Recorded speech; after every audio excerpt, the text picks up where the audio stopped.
Hey guys, it's Angelo Christian with another awesome edition of Real Estate Insider. And today I have a very special gentleman actually joining the show today. I have Mr. Ben Suttles with Disrupt Equity, Hey, a Angelo. investor. Hey man, how are you? Good, good, good. Yeah, I was just you're an investor, entrepreneur, you have your company here in Houston. So we want to learn more about Disrupt Equity. I love that name. And when we found you online, I was like, man, this guy's in Houston. I don't know him. So, because I'm in Houston too. We're in City Center. So definitely want to connect with you. Let our followers know who you are, what you do, how you add value to investors or consumers. So yeah, please tell us, Ben, who you are, man. No, I appreciate it, Angelo, and hopefully I could add some value to your listeners today. But yeah, we are based in Houston. I'm one of the co-owners of a company called Disrupt Equity. My business partner, his name is Faris Musa. We were both born and raised here in Houston. Nice. We both lived elsewhere, both kind of came from IT back in the day and both got into real estate. I got back about 2013. I think he got in about 2015. And, kind of been doing that ever since. But we partnered up in 2017 and created Disrupt Equity. Okay. So what Disrupt Equity does is a commercial real estate company focusing at this point mainly on multifamily, which is apartment complexes. We're open to other asset classes too, but our bread and butter is going to be apartment complexes for right now, and looking to potentially get into new development, potentially getting into another asset class in the future. But right now we're scaling out our portfolio. We've bought and sold about 1,700 units, both here in Texas as well as in Georgia. Okay. And within Georgia, we're just in the Atlanta MSA. Right. And we've also made offers in Phoenix and in Florida and a couple other markets as well that we're kind of dipping our toe into. But we've had the most success here in Texas as well as in Atlanta, because that's where a lot of our broker contacts are and where we've built a lot of rapport with a lot of the agents and the brokers that are working in those different markets. So, we find ourselves operating our portfolio, looking for our next acquisition. We syndicate, which is, some of your listeners might know that concept. Some people might not. Essentially just pulling investor money together to use as the down payment on the property itself. And so, we manage investor relations, we manage the rehab, we manage the properties, and then we obviously do from acquisition all the way through disposition and the selling of the property. And so we sold 2 deals last year, a deal in 2018 as well. But for the most part, we usually sit on our properties for about 5 to 7 years. Gotcha. And I wouldn't say that that's a long-term hold, but for some people in the market, that's pretty long. For some folks, it's too short. But so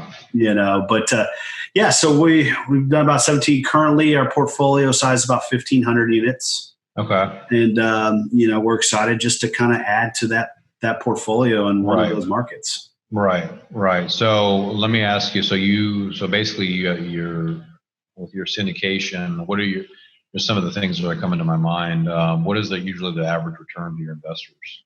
Usually, you're gonna be looking for 9, 10, 11% cash on cash, right? So a real simplistic way to kind of talk about cash on cash. I'm sure you would know this, and a lot of your listeners probably know this too. But you put $100,000 into a deal, if you get $10,000 a year back, that's a 10% cash on cash return, right? The other benefits that we see in multifamily investing and commercial real estate is just the power of depreciation, that you can really kind of pass through to your partners, which are going to be your investors. It's a K1 partnership that people invest in. So that depreciation flows down to the individual investors, and depending on their own tax situation. I'm not a CPA. Sometimes they can use that to offset passive income as well as active income. So you guys are not a REIT then? Are you a private equity or? Private equity is probably the best way that we would describe ourselves. Right. Yeah, we're not a REIT in the traditional sense, and we don't have a fund. We usually raise capital deal by deal.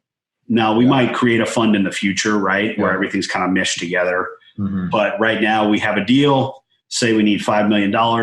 We take it to our investors, and they usually fund it anywhere from 100 to 250,000 per investor.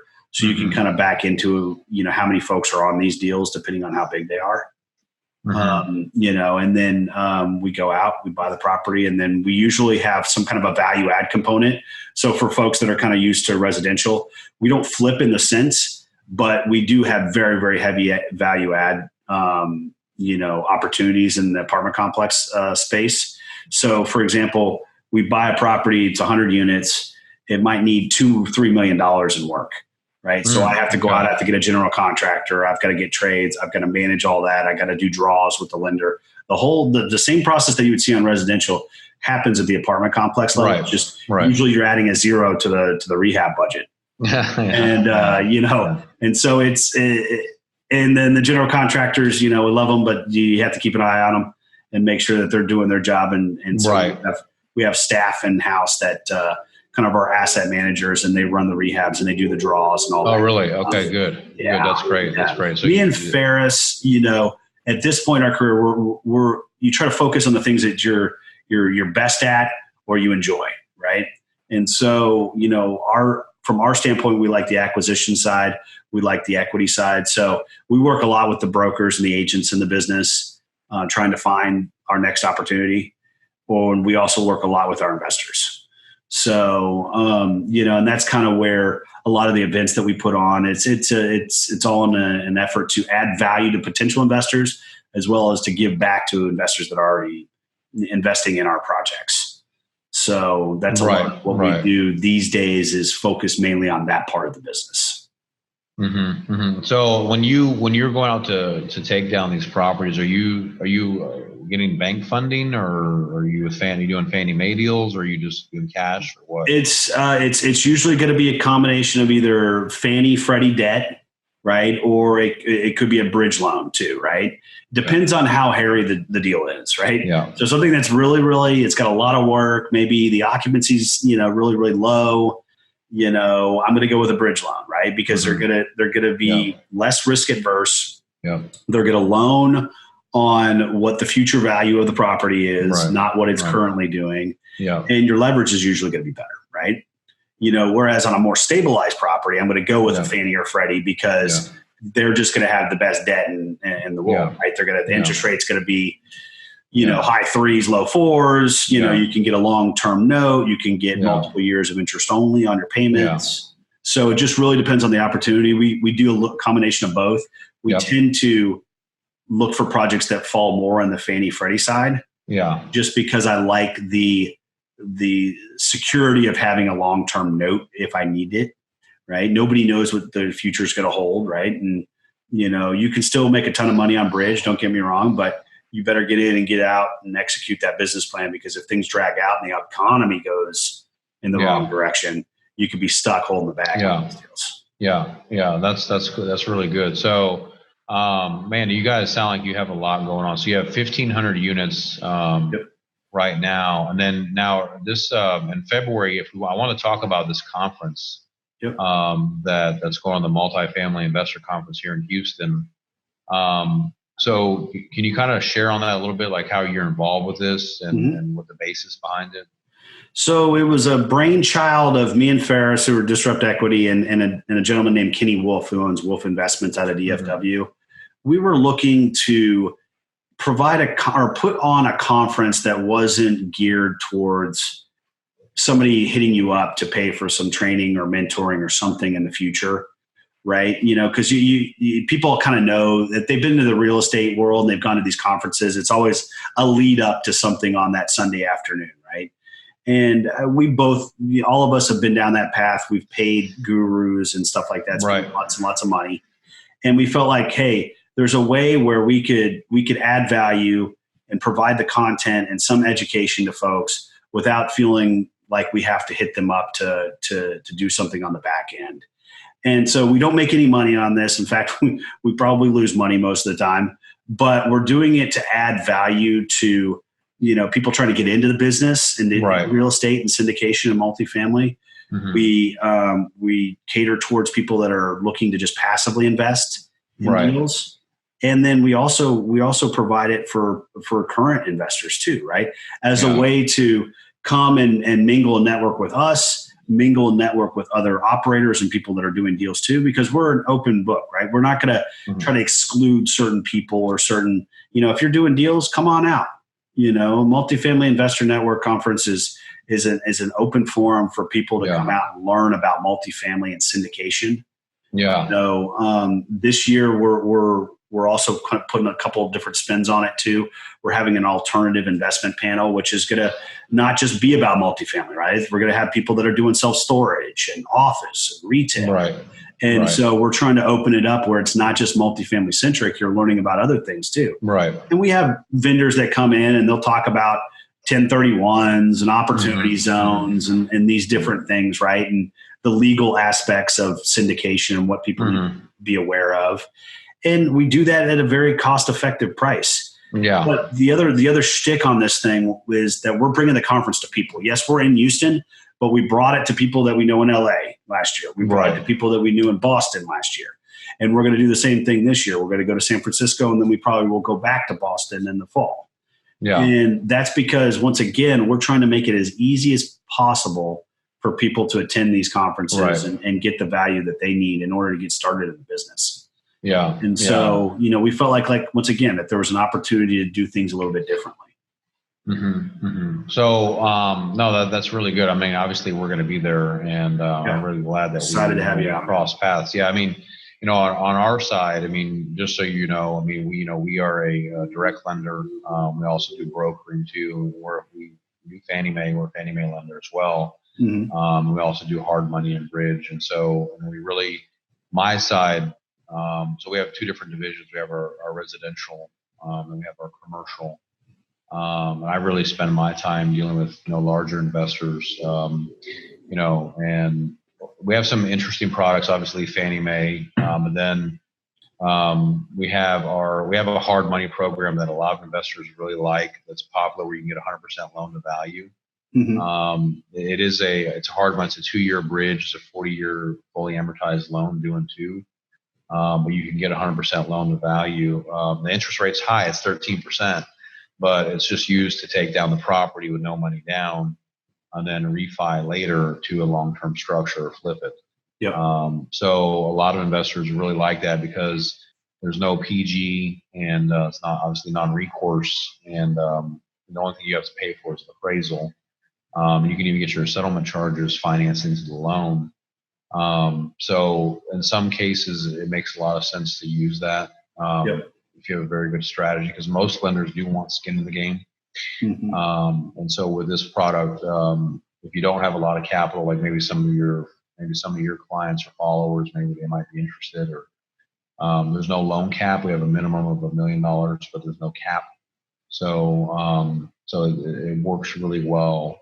We do that program for all different types of commercial properties. And so and also the other part of our business is investing too. So we're heavy into investments in long-term with multifamily, and then senior living. And then but that's a little bit about us. I've been doing this for about 17 years. And then we funded about $2 billion in business to date.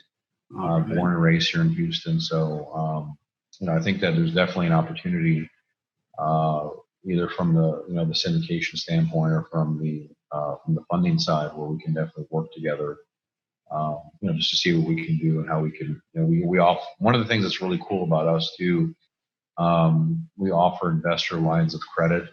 So if you want to go purchase a bunch of deals, whether it's single family, or multifamily, you can throw them under one credit line and just have the agility to move faster, as opposed to going through the mundane process of bank financing that can sometimes take longer to secure funding. So, do you securitize that with people's current assets, or? Well, no. If they're purchasing a property, let's say that they're purchasing a 4-unit, security would be the real estate, right? So They could cross collateralize, or they could pledge other assets. But typically, I mean, it depends on the person, their situation. Like we had, just a deal this morning where the sponsor was collateralizing their other asset to go purchase the other multifamily. Gotcha. And they had a bunch of equity in it. So it just depends. Typically, the normal person is using the subject property as the collateral. Gotcha. So, gotcha. But you can go up to $100 million funding on that. And we work with a lot of, another thing, we have a very good relationship with family offices and private equity out of Wall Street, and insurance funds where we can get very creative. Like I'm doing a package of 3 right now, $34 million loan, 3 homes that are worth $70 million in Beverly Hills. And no one would touch this because they're spec homes. Yeah. And they have contracts for sale, but there's, the market is kind of, for regular lenders, they don't want to mess with that. So we had to take it to private equity to New York to get this guy finished the ground up construction on these deals, So we have some good relationships with that, where that can come in very handy to get the big money in. So I'm sure there's a lot of ways that we can help you guys to scale your company too. Absolutely. Insurance funds have gotten in tremendously into the game of mortgage. And they, in some cases, have more lax with some of their bridge funding, and so than a traditional lender or bank. So, and then family offices, they can kind of write their own guidelines, and so to the covenants of the family office. So, so that's a little bit about us. So I hope that there's a way that we can help you guys out. Absolutely, in any capacity, and obviously, I certainly want to meet you in person too. So you're in Houston. Where's your office out of? So, we are currently at 1960 and 290 area, but we're actually moving in to Derry, Ashford, I-10. Okay. Yeah, so we're going to be real close, man. Yeah, so you'll be very close to us then. Yeah, we'll definitely have lunch here soon. Yeah, no, sure. That would be good. One of the things I want to go back and I've seen a lot of syndicators, and tell me what you think of this. That they're kind of scouring the market. Deals are drying up, and they're kind of settling their standards for acquisition. What do you think about that? So you're saying they're just buying deals just to get the fee? Yeah, to kind of keep it going. Like, I've seen that, and kind of the hidden gems or the opportunities are kind of decreasing. We're looking at probably 100 deals a month to maybe find a couple that make sense. And we're not the only people that see those couple. So it's a tough market. We actually really only bought 1 deal last year because we've noticed this trend in the last probably 18, 24 months. Yeah. I thought things were going to change a little bit, there towards the end of 2018. When everybody kind of thought that, here it comes. And then, interest rates went back down, and it started juicing things back up again the last, 3 to 6 months. So we weren't on the sidelines. We will always buy regardless of where we're at in the cycle. There's always deals out there. It's just sometimes they might be harder to find. But we are well funded and can sit on the sidelines for a little while and wait for the right opportunities to pounce on. And that's what we've been doing. That's what we're also looking at other asset classes too, because there's still other opportunities out there outside of multifamily. I think multifamily in itself has become such a hot topic and a hot asset class that it's driving the purchase prices to cap rates that just don't make sense, right? Right. Where for 20, 30 years, you're at 8, 9, 10 caps on multifamily across the board.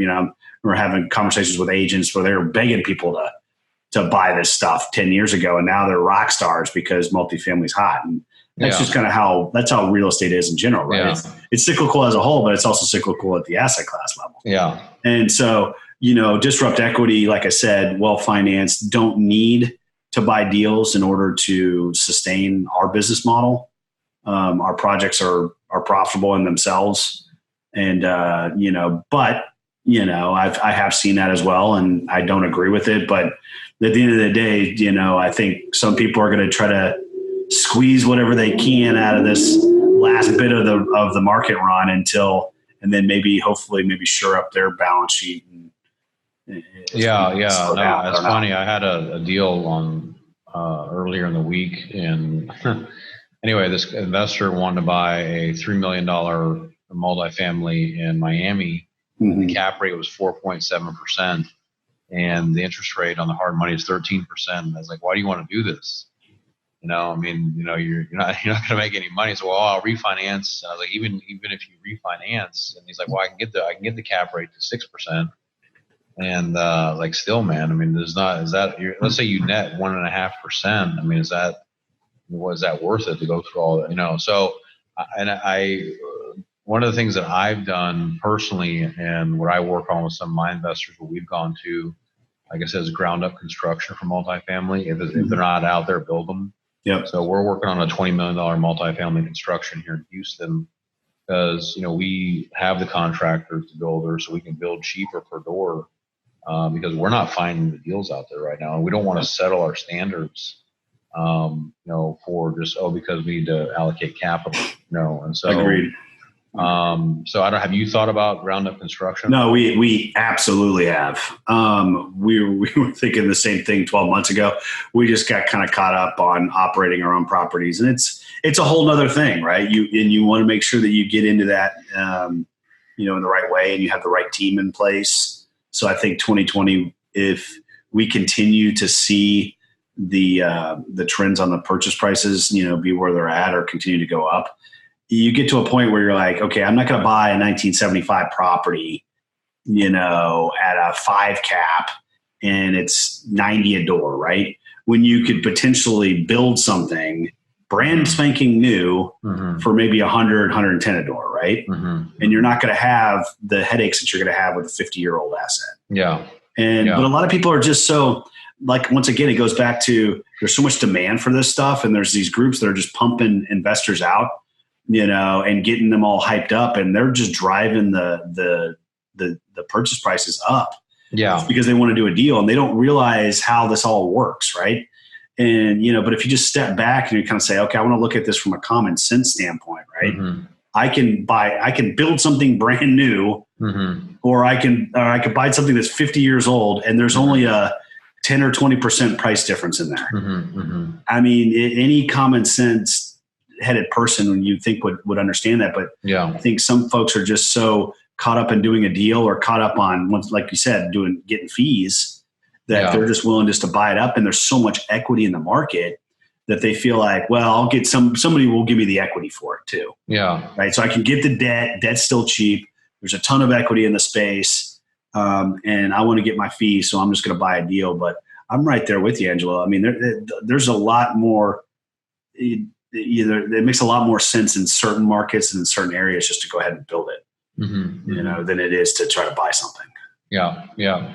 And for people out there that are looking to do a syndication or be with you and invest with you, like how hard was it to raise the investor capital? It's a lot easier to raise the equity these days than it is to find the deal. And so that's where we spend the majority of our time is underwriting deals, doing property tours, looking for the next opportunity. Then usually our deals fund in a week or two. And that's a process that's fairly easy, right? I mean, we send out an email, we have a webinar, we kick off the capital raise, and people are essentially waiting in line to throw money into the deals, because even right now, even with where things are in terms of returns, multifamily is still a good investment from a long-term standpoint too, right? Yeah. Just because the metrics are there as to, we have become every cliche out there, right? We're a renter nation. The baby boomers are downsizing. Millennials can't afford this or that. Some of that you can poke holes in, but some of it is true. And that's why I think apartment investing over the next 10 or 20 years is going to be a solid asset class. Absolutely. Do I still think that there needs to be a price adjustment? Absolutely. And that will come with an overall economic adjustment. Yeah. Right. But I think overall, it's better because 10 years prior to that, people weren't putting money into apartments. They weren't improving this stuff, but the federal government sees that. they see that apartments need to be a viable, housing option for people. And so they incentivize operators like ourselves through good debt to go out and update this stuff. Yeah. And so we're hand in hand with the federal government on this where we're providing affordable options for people to live in. Yeah. Yeah. Because and then the one thing I didn't mention is we mainly focus on workforce housing. So what is that, right? That's not necessarily Section 8. That's not tax, credit stuff. That just means that it's affordable.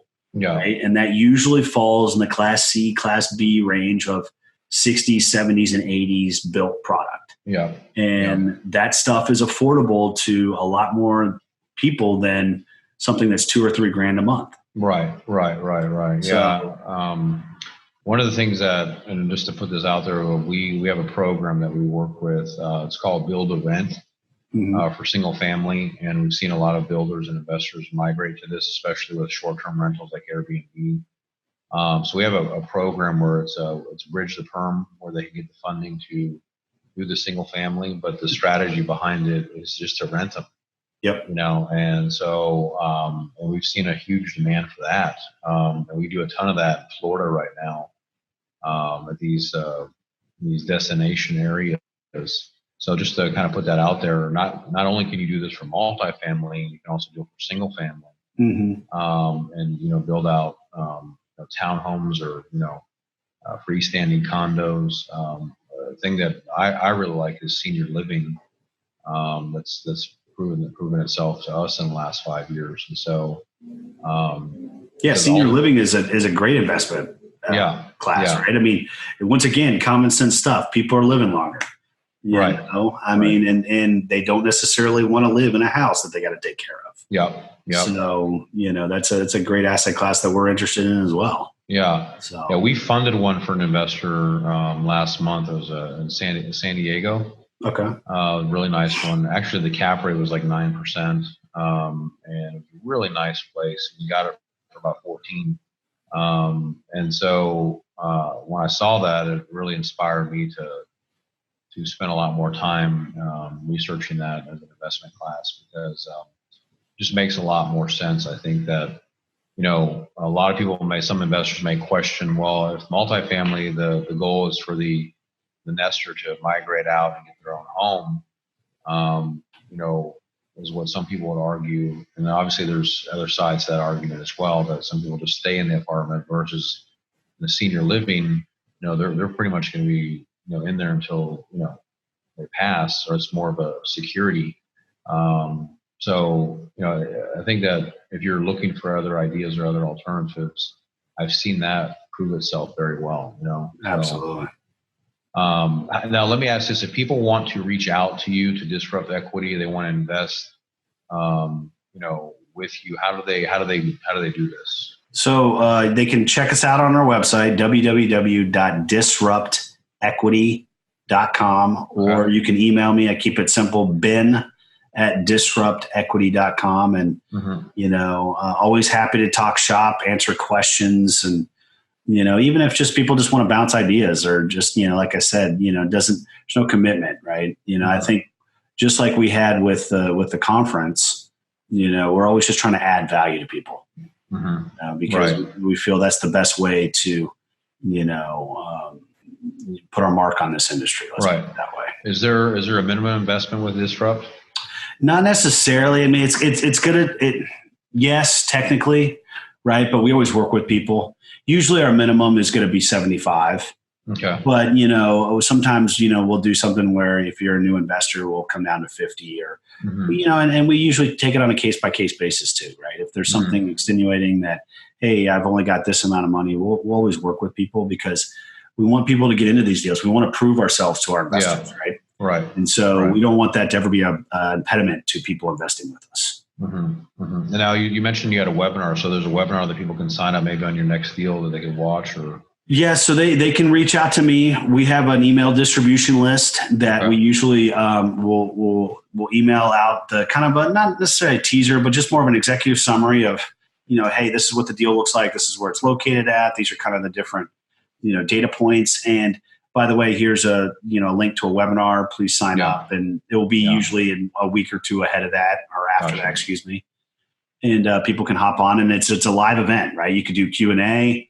We do Q&A at the end, so people have real world questions they're asking. People can see, my answers to it, and then we send the recording out to people after the fact too, just in case they can't make it. And then that's usually the kickoff to our capital raise, which is just opening it up to funding from our investors. Gotcha. And do they have to be accredited or no? They do not. It just depends, right? We'll usually have, most of our deals are 506B as in boy, which means that sophisticated and accredited investors can be on it. But we have done some 506C as in Charlie deals, which is just accredited only. But that's going to be very clear on our initial email as to, which ones we're focusing on. Gotcha. Cool. So excited. And on February, what's the date and where can I get more information about the MFIN event. So you can check us out at MFINinvestornetwork.com, excuse me. Mm-hmm. And, you can put in Angelo, you have a code too. Yep. You can have your listeners use. It'll be on this video. Yeah. There you go.